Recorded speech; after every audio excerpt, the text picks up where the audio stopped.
We are in Chapter 11, Goodness of Fit and Contingency Tables. Section 11.1 is Goodness of Fit.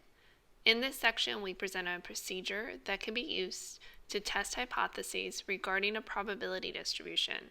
For example, we might want to test whether the distribution of plain M&M candies in a bag is 13% brown, 14% yellow, 13% red, 20% orange, 24% blue, and 16% green. The method for testing these types of hypotheses uses the chi-squared distribution. So we've seen our normal distribution with a z and our student t distribution with a t, and now we have what's called chi-squared. So chi-squared it's a Greek letter again, and chi is one of those Greek letters. It looks like a slanted kind of fancy X, and then squared distribution. So characteristics of the chi-squared distribution: 1, it is not symmetric. 2, the shape depends on the degrees of freedom, just like the student t's distribution, which was found by doing n minus 1. And as the number of degrees of freedom increases, it does become more symmetric. So right below this, we have a graph that shows the degrees of freedom, and you can see that as the degrees of freedom increases, that distribution does become more symmetric. And then 4, the values of chi-squared are non-negative. That is, the values of chi-squared are greater than or equal to 0. The critical values for the chi-squared distribution can be found on the table that's listed in the book or on the last page in the notes for Chapter 11. And then the chi-squared is a statistical test commonly used to compare observed data, comparing observed data with data that would be expected to obtain according to a specific hypothesis, such as the plain M&M one stated up above. So for example, we might want to test if a dice is fair, and this would mean that the probability of each outcome or each number it landing on is 1/6, since a dice has 6 sides. So this implies that our null would be P1 is equal to P2, or rolling the 3, the probability of rolling a 3, the probability of rolling a 4, and so forth is 1/6. The idea behind testing these types of hypotheses is to compare the actual number of observations for each category of data with the number of observations we would expect if H0 was true. If a significant difference exists between the observed counts and the expected counts, we have evidence against the null hypothesis. The method for obtaining the expected counts is an extension of the expected value of a binomial random variable. Recall that the mean, and therefore the expected value of a binomial random variable with n independent trials and probability of success p was equal to mu, or n times p, and this is back in Chapter 5. So expected counts. Suppose that there are n independent trials of an experiment with k greater than or equal to 3 mutually exclusive possible outcomes. Let P1 represent the probability of obtaining the first outcome, and E1 represent the expected counts of the first outcome. Let P2 represent the probability of obtaining the second outcome, and E2 represent that expected counts of that second outcome, and so on. The expected counts for each possible outcome are given by multiplying n times the probability for that outcome would give us the expected counts for that. So the example on the next page has us actually calculating these expected counts or these expected values. So this one says, example, determine the expected counts for each outcome. And then it does tell us that n is equal to 500. And so in order to calculate those expected counts, we do n times p. And since we have the probability of each of these different outcomes, we would just have to multiply 0.2 times 500, which was n. And multiplying n times p, we get 100 for the first case. The second one, we would have to multiply 0.1 times 500. And we get 50. And likewise, doing the same thing for the next one and multiplying 0.45 times 500, we get 225. And the last one, 0.25 times 500, we get 125. If you were to add up all of these expected counts that we have, which are 100, 50, 225, and 125, we would also arrive at 500, which was our sample size. So to construct a hypothesis test, we compare the observed counts with the expected counts. So these are our expected counts that we just calculated, and observed counts would be conducting whatever test this is to figure out how many we would actually get on the first, the second, the third, and the fourth different outcomes.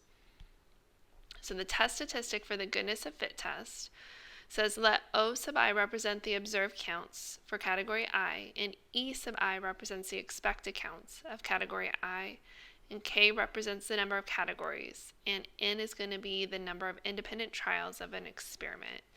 So then to calculate our test statistic, right here, we would have to do our observed minus our expected, square that divided by the expected for each category, and sum them up, and that's going to give us our chi-squared test statistic. So this approximately follows a chi-square distribution with k minus 1 degrees of freedom, provided that the data has been randomly selected, the sample data consists of frequency counts for each of the different categories. For each category, the expected frequency is at least 5. So those would be what we'd have to check to make sure that we can actually conduct this hypothesis test. And then below this we have a box that goes through our calculator steps. So it says steps for the goodness of fit test with the TI-84 graphing calculator. So this means that if you do have a TI-83, you either need to go to the T-mark and they will program it for you so that you would have the goodness of fit test on your calculator, or you can ask me and I'll send you a YouTube link and you can code it yourself. So step 1 is determining the null and alternative hypotheses. And so we have them listed, and you'll notice it's a little different than what we had before with like mu and p and saying just written with math symbols. This is more of words. So this one says the frequency counts agree with the claim distribution. And you could write this out like we did with the dice problem on the previous page, where each of them are equal to 1/6, or the percents as written for the M&M problem also. And our alternative hypothesis, H1, is that the frequency counts do not agree with the claim distribution. So definitely something to write down and make sure that you know what the null and the alternative would be for the goodness of fit test. Then you need to decide your level of significance, which again is usually given to you. Step 3 is going to be to calculate your expected counts, n times p, like we did up above in the example. And this assumes that the null is true. And then step 4 is what we would have to verify in order to conduct this test, which was listed up above, which is going to be the data has to be randomly selected. The sample data consists of frequency counts for each of the different categories. In each category, the expected frequency has at least 5. And then we're going to go to stat, to test, and we're going to go down to chi-squared goodness of fit test. You need to have your observed data in L1 and your expected data in L2. Degrees of freedom are going to be k minus 1 for this type of problem. And remember, k is our categories. So for the dice problem, there was 6 categories. For the M&M problem, it'd be however many colors that there are. So then we're going to highlight, calculate, or draw, press enter. We're going to get chi-squared, which is our test statistic, and p, which is our p-value. If the p-value is less than alpha, we reject our null hypothesis, and then we're stating conclusions just like we've done since we got into chapter 8. So on the next page, it says relationships among components in the goodness of fit hypothesis test. And so for this, you're going to compare your observed or O values to your corresponding E or expected values. And if our O's and our E's are close to one another, what we observe and what we expect, then we're going to have a small chi-squared value. and a large p-value. And then again, I want to remind us that the shaded region is our critical region or our rejection region.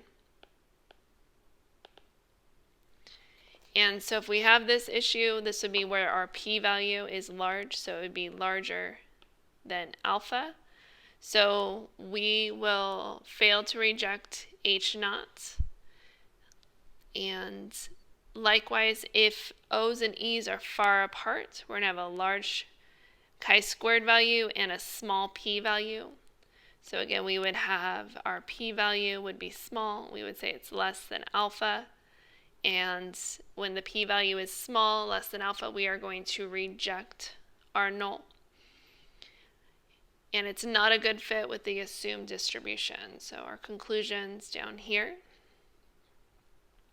So we have an example right below this that says let H0 be P of A equals P of B equals P of C equals P of D equals 0.25. So this means that they are equally distributed. The chance of them each happening is the same. So maybe this is at a carnival and there's 4 different colored wheel parts to a wheel. So each part has 1/4 of a color on that wheel, and you would spin it, and the chance of it landing on red, blue, yellow, and green each are 1/4. So H1 is going to be at least one of them are different. So it doesn't mean that all of them are different. It just means that at least something is going to be different. So that at least one is key, and you'll notice that in all of these, at least one. So the first thing that we have is calculating our degrees of freedom, which I'm going to call DF. And that's going to be the number of categories that we have. And we have 4 categories. It's A, B, C, and D. And so that's going to be 4 minus 1, or from that formula that was listed up above, its degrees of freedom are K minus 1. And so this would work out to being 3. And next it asks for the chi-squared test statistic. And so in order to do this, we need to input our numbers into L1 and L2. And right now we don't have any expected counts, so we need to calculate those. So in order to do that, we need to add up all of our observed counts. So adding 30 plus 20 plus 28 plus 22, we realized that our sample was 100. And in order to calculate these expected counts, we have to do n times p. And since the probability for each of these is equal to 0.25, we would have to do 100 times 0.25. And for each of these cells for this table, so that's going to work out to being 25 for each of these is what we would expect. And so again, we're going to put observed in L1, expected in L2, and we're going to go to our chi-squared goodness of fit test. On your graphing calculator, you're going to go to Stat, to Edit, and enter in the data as observed goes into L1 and your expected counts go into L2. Next, we're going to go to Stat, go right to Test, and you need to find the chi-squared goodness of fit test. And for the chi-squared goodness of fit test, you need to enter in that your observed is on L1, your expected is in L2, your degrees of freedom, which was K minus 1, is 3, and select enter. And from here, you should get your chi-square test statistic, which is going to be 2.72. And then also note that that p-value is 0.4368. So from our chi-squared goodness of fit test, we get chi-squared equals 2.72. And again, the test we used was the chi-squared Goff or goodness of fit test. Part C says to find the critical value using alpha equals 0.05. And so we're going to use the table on the last page in the notes to calculate this. And the way that I'm going to write this as the critical value is going to be chi-squared with a CV down here for my critical value, or chi-squared, and we always put in that alpha value, which is going to be 0.05. So in order to do this, we need to look at the table on the last page of our notes. So looking at the table on the last page of our notes, or table A4, and for this, we have 3 degrees of freedom. And so if you read across that row, this depends upon the value of alpha that we have. And so the value of alpha is listed up above. And so for the value of alpha, it is going to be 0.05. And it does say the area to the right of that critical value, which again, from our chi-square distribution, that rejection region was always in that right side. And so the value that we have for our critical value here is going to be 7.815. So from the table on the last page, we get a critical value of 7.815. Part B says test the hypothesis that the alpha equals 0.05 level of significance. So chi-square test statistic and our rejection region. So I'm going to go ahead and draw a picture here to kind of use the information that I already have. And here's my chi-squared graph. And that rejection region is determined by that critical value. So our critical value is at 7.815. And again, this area here would correspond to alpha in our degrees of freedom. And again, alpha was 0.05 degrees of freedom, or 3. And then I'm going to look at my test statistics. So that's what I am testing. I'm seeing if it's in the rejection region or if it's not in the rejection region.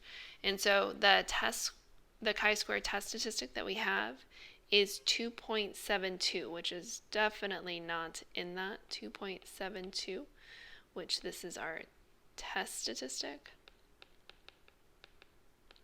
And the 7.815 is our critical value, or our cutoff value. And so for this, since it's not in that rejection region, which would be over here,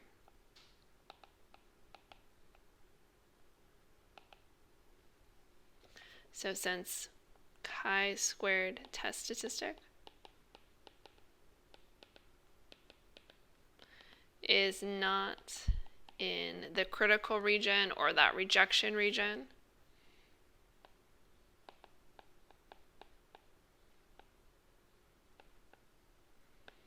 this means that we do not reject H0.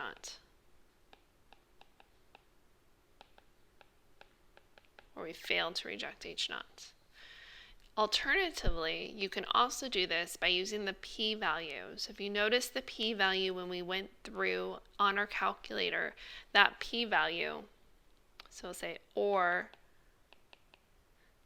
using that p-value method. Remember, we had multiple ways to test. We had our traditional method, which is the way that we just looked at it. We have our p-value method, and then we also have an interval method. So our p-value was equal to 0.4368, which was definitely greater than alpha, which was 0.05, which means that if the p-value is greater than alpha, we do not reject H0. So we're low on space here, but to write a conclusion, we would say there is not sufficient evidence at the alpha equals 0.05 level of significance to conclude that. And what's nice with this, because our alternative hypotheses is usually going to be written with words, you just literally would have to copy this down. So to conclude that, and it's going to be at least one of the proportions is different from the others. So at least one proportion is different from the others.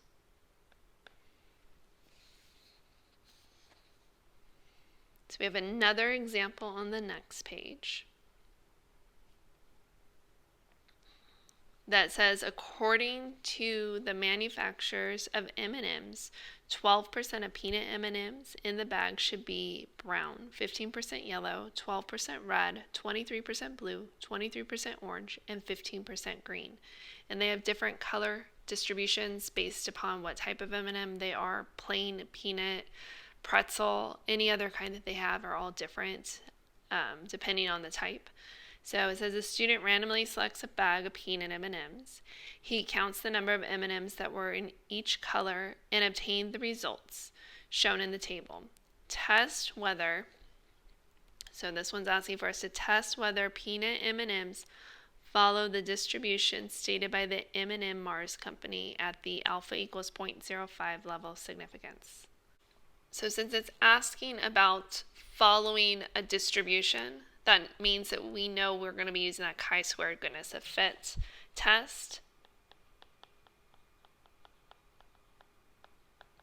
I also note that there is more than two proportions here. So it's not going to be anything that we've talked about in previous chapters, which only dealt with up to 2 different groups. So we have multiple colors here, different categories. And so brown, yellow, red, blue, orange, and green, he has counted those up. And if you add up those to get the total, we'll find out that there was 400 M&Ms exactly in his bag. And so in order to do this chi-square goodness of fit test, I have my observed counts. That's the frequency. So that's what he observed. So this is his observation data, and that would go in L1. But I also need to calculate those expected counts or expected values. I'm going to zoom in here just so my writing's a little bit neater. But for this, in order to do the expected counts, remember that was going to be E equals N times P. And so E, for the first one, our expected counts is going to be N, which is 400, times P, which for brown, up above it says that 12% of peanut M&Ms in a bag should be brown. So times 0.12. When I multiply this out, I get 48. For the next color, yellow, again, since we had 400 M&Ms, and up above it says that 15% should be yellow. So multiplying that by 15% or 0.15, we get a total of 60. M&Ms should be yellow. Likewise for red, we would multiply 400 times, and if you look up above, it says 12% should be red. And so again, multiplying those, you get 48. And then for blue, it says that the percent should be 23%. So multiplying by 0.23 times the 400, we get a total of 92. Likewise for orange, orange is also going to be 23%, so that works out to be 92. And then green, it says that's 15%, which we calculated with yellow, which would be 60. And so these are my expected counts or expected values that we have for this problem. And so in order to use our chi-square goodness of fit, I'm going to have to put these numbers in my calculator and then do the chi-square goodness of fit test. But before we do that, I'm going to write down my null and my alternative. So for our null, if you go back and look at your calculator steps, it says the null is going to be the frequency counts agree with the claimed distribution. And this is the distribution stated by the Mars company or the M&M company. So I'm going to say H0 is going to be peanut M&Ms, which is what we're talking about. So peanut M&Ms follow the Mars, and I'll say color distribution.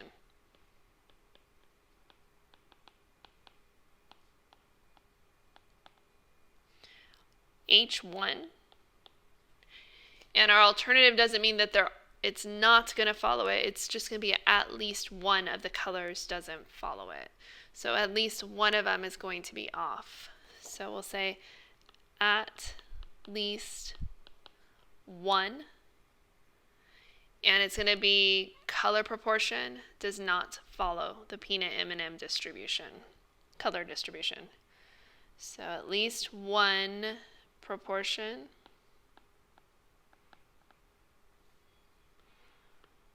does not follow the peanut M&M color distribution.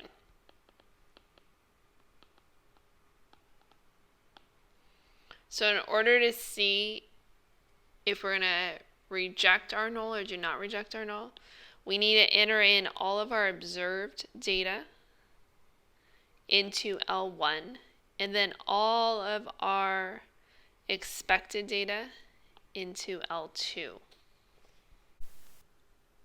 On your graphing calculator, you're going to go to Stat to Edit and then enter in your values of L1, which is going to be your frequencies or your observed data, and then L2 would be those expected counts that we just calculated.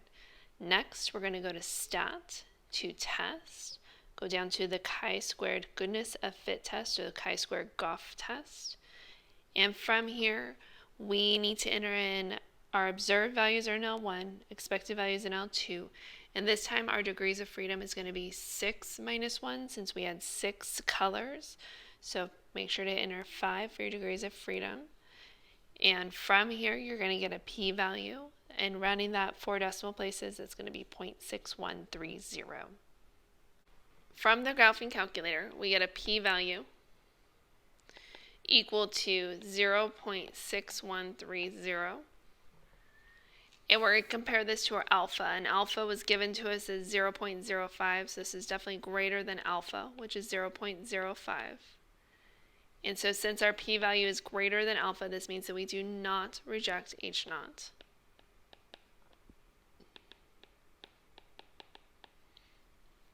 So in conclusion, we would say there is not sufficient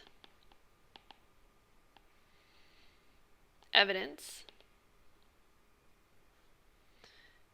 at the alpha equals 0.05 level of significance to conclude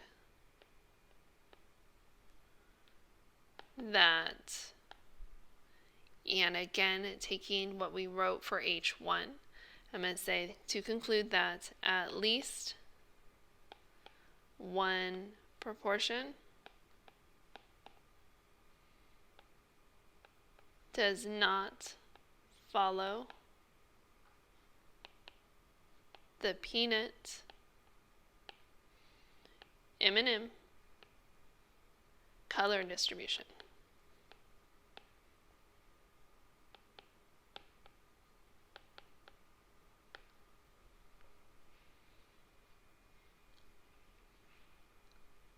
So we have another example right below this. And this one says, a researcher wanted to determine whether bicycle deaths were uniformly distributed over the days of the week.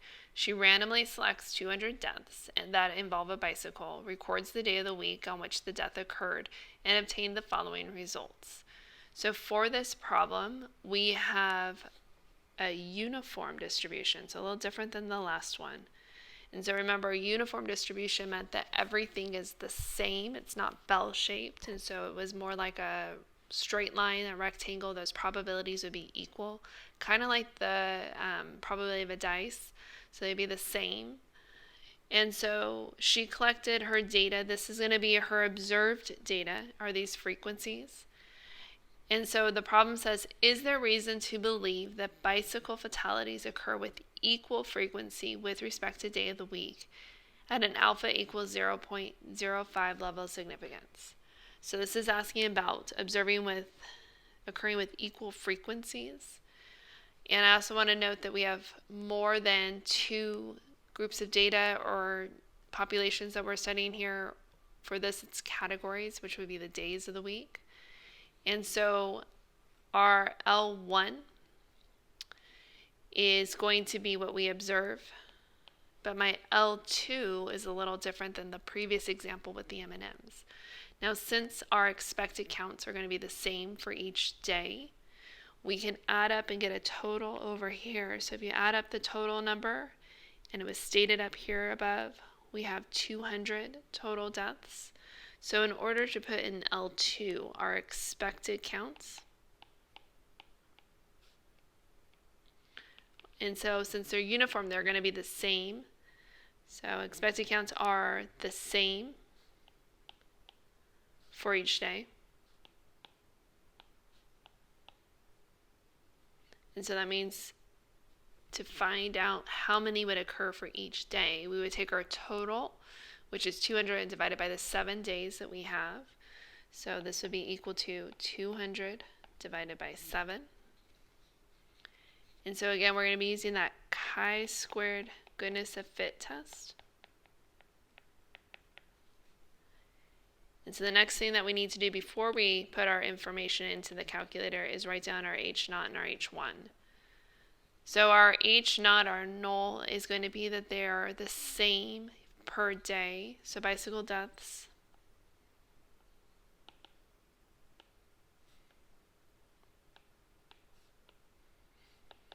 are the same per day. And our alternative, again, is going to have that at least one day has a different amount of bicycle deaths. So we'll say at least one day has a different amount of bicycle deaths.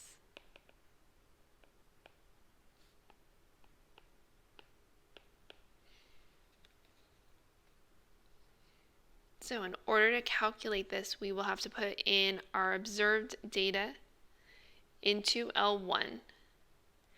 And then for our expected counts for L2, we're going to put in 200 divided by 7 for each of those 7 values that we have to put in. So for Monday, it would be 200 divided by 7, Tuesday, 200 divided by 7, Wednesday, 200 divided by 7, Thursday, 200 divided by 7, and same with Friday, Saturday, and Sunday. On your graphing calculator, you're going to go to Stat, to Edit, and you're going to enter in the values. L1 is going to be the frequency or observed data, and then L2 is going to be that 200 divided by 7, and you need to enter that in for each of those cells. Double check your numbers once you're done, and then go to Stat, to Test, to chi-squared goodness of fit test or chi-squared Goff test. And your degrees of freedom is going to be there's 7 days. Those are our categories. -1 would be 6. And then also make sure that your observed data is in L1, your expected data is in L2. And from here, you're going to get chi-squared your test statistic along with your p-value, which rounding 4 decimal places is going to be 0.0041. From the calculator, we get a p-value equal to 0.0041. And now we need to compare this to alpha. And it says that alpha is equal to 0.05. So this is less than our alpha value. And since this is less than our alpha value, that means that we are going to reject H0. And so we need to write our conclusion. And we'll say there is sufficient evidence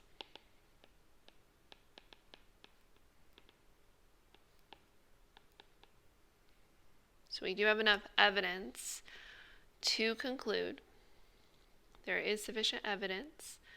And I'll say at the alpha equals 0.05 level of significance to conclude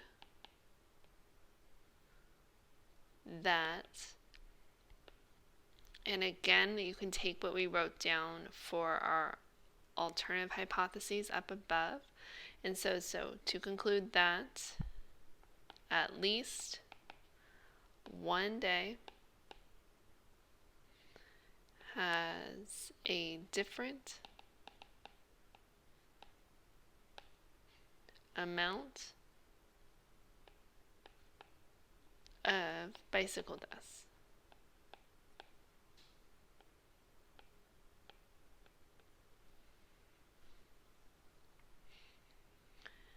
And so they found out that this is not uniformly distributed, and so certain days, we don't know which one, but at least one of them has a different amount of bicycle deaths. So it's not the same for each day.